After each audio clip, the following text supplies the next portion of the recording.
Good morning and welcome. My name is Paul Evans. I'm the Deputy Dean here at the School of Foundation and English Language Studies at BPP University. I'm also Head of the Hospitality and Event Management Department. Today we're meeting with Michael Voigt, hospitality professional. I'm going to be talking very much around his experiences in projects and project management. Good morning, Michael, and welcome. Good morning, Paul. Thank you for inviting me to your campus today, and thank you for the tour of BPP. Very impressive. Thank you very much indeed. Thank you.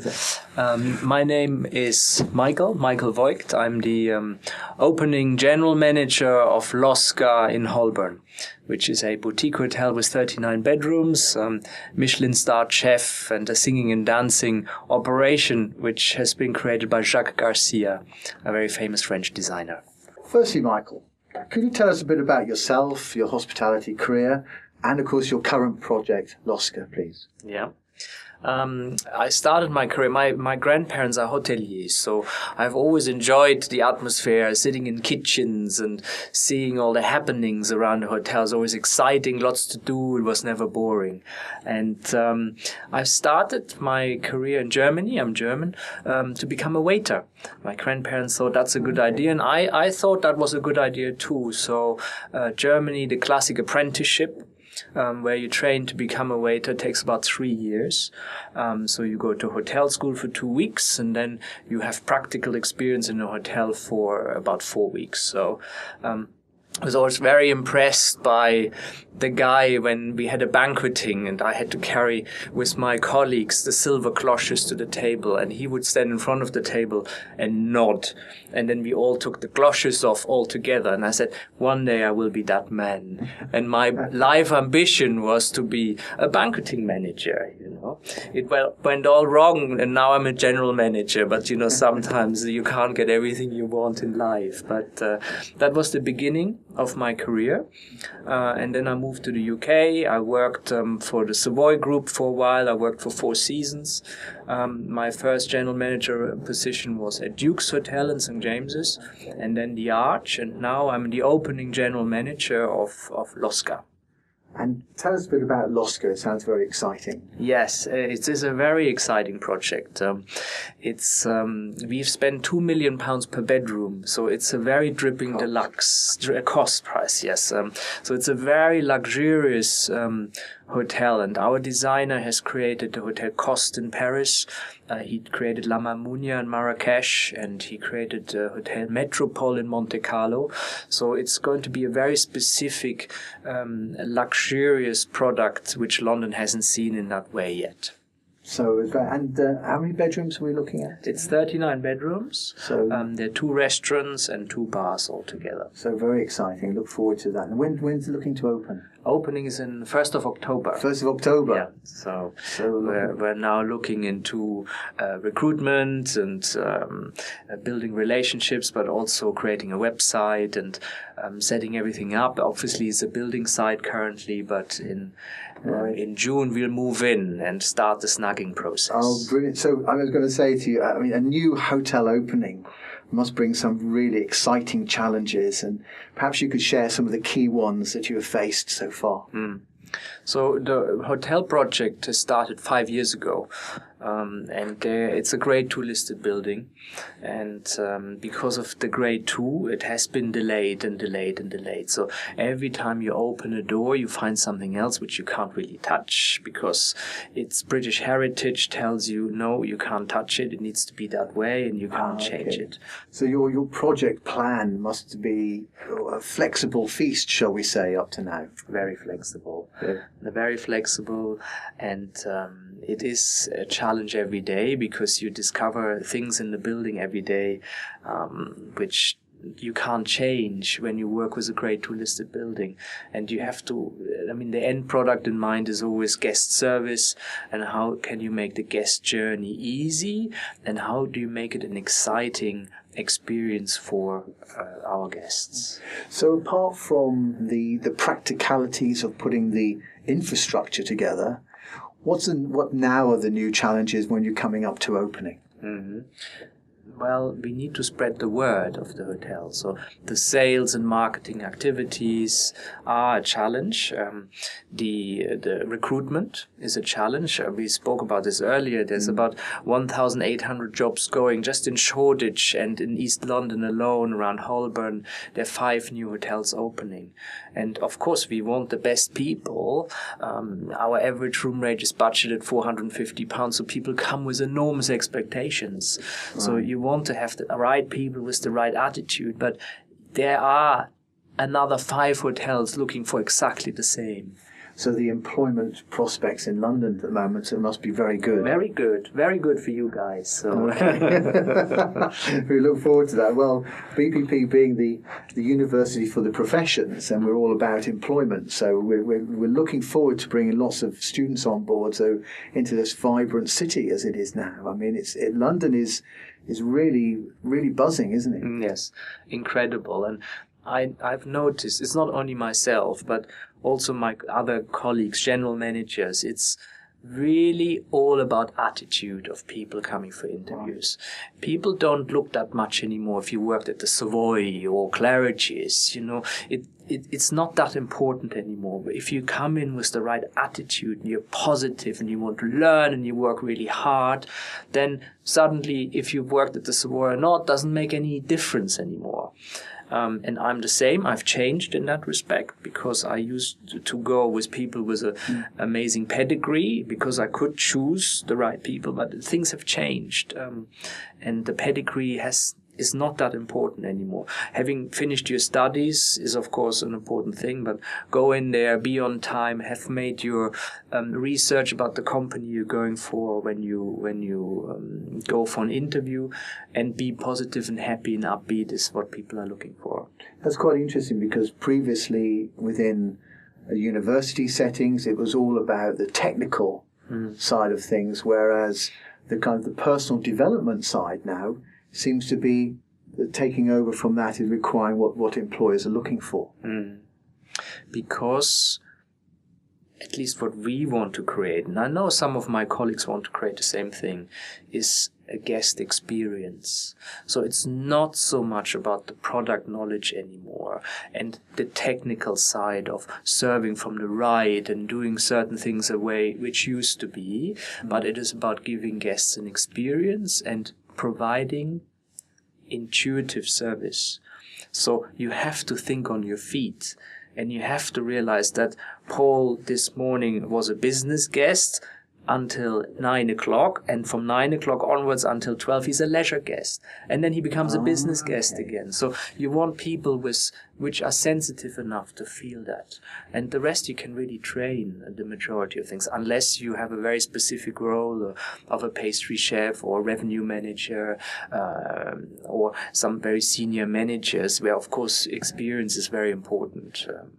So it's almost empathetic, almost emotional intelligence that we're looking for. We talk about that in the classroom, this whole concept. A lot, emotional intelligence, that's the word which I was looking for.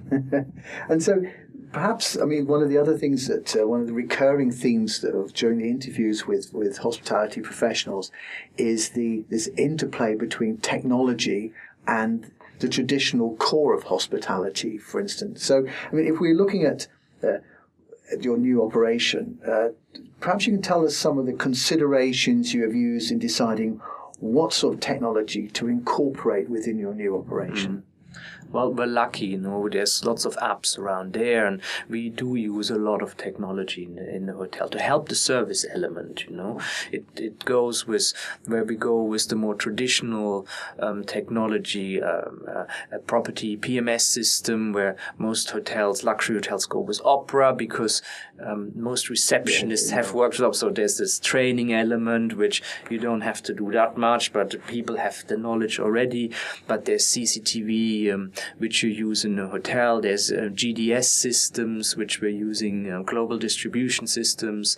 There is a number of regular, well-established pieces of technology you're using in hospitality. However, there comes now the more exciting part where For example, we're using a system which is called Blue Sky. It's an interface between all the outlets. They can text each other little messages by just clicking on a guest name on arrival. For example, the butler and the receptionist will be informed of Paul Evans arriving. So the time you go around the corner and the time you are at the reception desk, you're greeted with, "Oh, Mr. Evans, it's very nice to have you back again." And it's a really strange thing with these little tricks about how to touch a guest's emotions. It's when you use their names, it's such an old school thing, but it still works. I mean, it works if I go to my bank and they take my credit card off me and they look at it and they say, Mr. Voigt, it's good to see you. And I feel like, oh, that's nice. But they just looked at my credit card and read the name, and it still feels good. Yeah. So this guest name usage thing is very, very important. That's a nice example of the way that we're using technology and old-fashioned hospitality in tandem together, isn't it? Yes. So, lots and lots of technology in the hotel. We're using a new system at the moment to help efficiencies in the housekeeping department. There's a little chip which goes into all our linen, every single item from a pillow slip to the king-size duvet. So we avoid having someone doing manual list and counting the linen out and checking on what is going to the laundry, and then counting it back in, and human error of making the stock levels not look correct, and it's a fantastic system where we even know how old the linen is and how often it has been washed and when we need to replace it, the par levels, and we'll do the same with the uniforms as well. So it's tracking the systems, and it's just being clever with technology. And these days you can just there are endless options. I suspect your uniforms are going to be something with your designer, aren't they? Very special. Yes. Very special. We've got 5 different sets of uniforms per staff. So really, when someone goes to their locker in the morning, they can decide if they wear the green dress or the blue dress or a bolero or just a blouse with a pair of trousers and a red belt, and they can mix and match. It doesn't look like a uniform, and that again it's all about a guest experience. We don't want people to look like uniformed staff members. We give them, most people, a lot of autonomy to be themselves and look themselves. If I today feel like, oh, I've got a real belly, I'd rather wear something with a jacket on, then I can do that. And if I feel really great because I've just been to the gym, I just wear the white shirt and a pair of trousers. So we give that autonomy to our team. Brilliant, and very individualistic. Very, as well. very That's individual.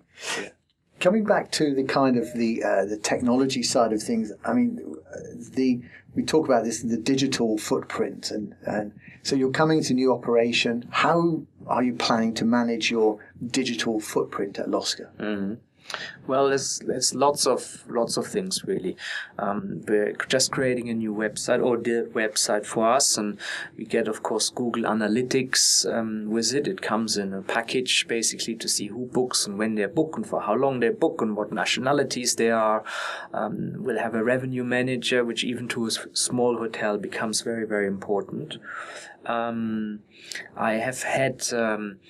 I've worked with a hotel school to create our social media strategy, because I feel I'm much too old and I don't really know too much about Pinterest and Facebook, and because it's the generation X and Y which are more up to date with what's going on in terms of these social media things. And so I did ask a hotel school with their students if they could help me work on a social media strategy. And they had it sorted out within it would have taken me 2 years, and they just did it in 2 weeks. So it's millennials. Millennials. We're talking to other millennials. Yeah, now, and that's it. And it's finding out what makes people tick and how they use Pinterest and how we can do a YouTube film on our website and how that would be received, and what are the Facebook users in the Holborn area. Even their income levels. I mean, they had it all sussed out within 2 weeks. Very impressive report, and it was not one of your competitions. competitive. No, but it was a hotel school in Colchester, and I have to say, the students which worked on this project have impressed me more than if I had given it to a consultancy firm. So their enthusiasm and knowledge in these gadgets. So it's brilliant when you're actually using graduates in real life scenarios to produce reports which are actually in use by industry. Yes. Well, I mean, that's a fantastic interplay, isn't it, between, whereas traditionally it was coming out and how well are graduates prepared. And it's nice to see that we're using them from within the industry now as well. So it's great stuff. And I have to say, the graduates I worked with, I would employ immediately. Because during their studies, they have already engaged with an employer, with me. And they really showed their professionalism, they were on time, their correspondence, their project, the way they worked and present, even their grooming, impressed me so much that I wouldn't have any hesitations to employ them. Brilliant. Well, that's really good advice, Michael, on that basis. I mean, when we're talking about one of the big issues, or shall we say big issues, one of the elements which is very important, and is this whole concept of TripAdvisor, which I suspect is going to be absolutely vital for success within LOSC itself. How are you looking to manage your customer feedback, both the traditional and through the sort of the digital media, if you like? Yeah. Well, if we talk about TripAdvisor first, I think we all have been on a holiday and we checked the place out on TripAdvisor beforehand. And I see it from a consumer point of view. When I do that, I go on a holiday, I have a look. First of all, that's nice. It rates 4.5 stars. That's already good news. Then I have a look, how many 5-star comments are there? But then what really happens with all of us, to be fair, we're looking desperately for that 3-star comment or 2 or 1. On the 1-star. Where are they? So you scroll down, never mind the good food and the afternoon tea and the lovely spa and everything else, until you find a 1-star comment. And it's sort of human nature. You just want to see what happened. Most people probably can gauge if it was a made-up comment or if there's a bit of anger behind it, or if it was a true comment. But what then is the most important thing is the management reply to a less positive comment. And that's when I make my decision. Right. Okay. If this is really a great place to stay or not. Because if the general manager replies personally to a 1-star comment in an elegant but assertive but logical and hospitable way, yes, then you just sense the DNA of the place you look at on TripAdvisor. It's almost you're becoming a psychologist within the actual feedback itself, isn't it? And I always think, never mind the good things, because thank you very much for your feedback. It's wonderful. You enjoyed it all, and we hopefully see you back again in thousands of different variations. But when it comes to the crunch that there was a problem, how does management reply? And if the reply is impressive or adequate, then I'm more likely to book that place. And that's how I see it myself, When things go wrong, how does management behave? And I think that speaks a lot for the DNA of a property and the service culture. Yeah. It means, though, as a general manager, that you have got to be, because these comments are given almost instantaneous, your feedback again needs to be almost instantaneous again. It's very quick, isn't it? It's not like waiting a couple of daily. You become some sort of a modern Shakespeare, because you keep writing things and writing things and writing things. So you should really reply within 24 hours if you can do it. Depending, if you run the Bellagio in Las Vegas, you might just not, But for Little Oscar, the goal is that I reply to every comment on a daily basis. So you've gone through almost traditional background, almost in hospitality, moving into a more modern age with a modern operation itself. How would you describe your leadership style, or shall I say, has your leadership style changed over the years? Yes, it has. It has. And my initial background to become a waiter, to maybe supervisory or lower management level was one particular style, and I was holding the reins very tight to my chest and tried to control everything until I did my MBA at Cornell University, where I've actually learned to be a bit more open and inclusive and get the staff engaged and involved. So I had to get through some formal education and get my lessons as well in life. And today I would say I'm a very inclusive person. I try to have all my team involved in decisions. I run regular sessions and what's the big idea? Because the best ideas really come from the room attendants and the kitchen porters and the lower paid jobs, to be honest, because they know how to make the operation more efficient. They know what the guests want. So a lot of practical ideas come from the teams, really. And once you involve everyone, suddenly people take more ownership of the property and love it more. I had examples where people texted me, a doorman would text me on the weekend saying, we've gone up one on TripAdvisor, isn't it amazing? Because I tried to involve everyone. And they felt personally very proud of a well-run hotel and getting good feedback. So the Arch, for example, where we climbed up to number 5 on TripAdvisor out of 1,500 hotels in London, was a staff engagement of staff satisfaction survey of 91%. It was a highly motivated team, and everybody was on the same page, really. But everybody had a job to do. There wasn't a traditional hierarchy where you're told by someone to do certain things. It was just a really good team. That's easily said, but achieving that kind of results says volumes about your attitudes towards your people from there. No, I was very lucky too. I always had good mentors. I worked with some very good people I learned from.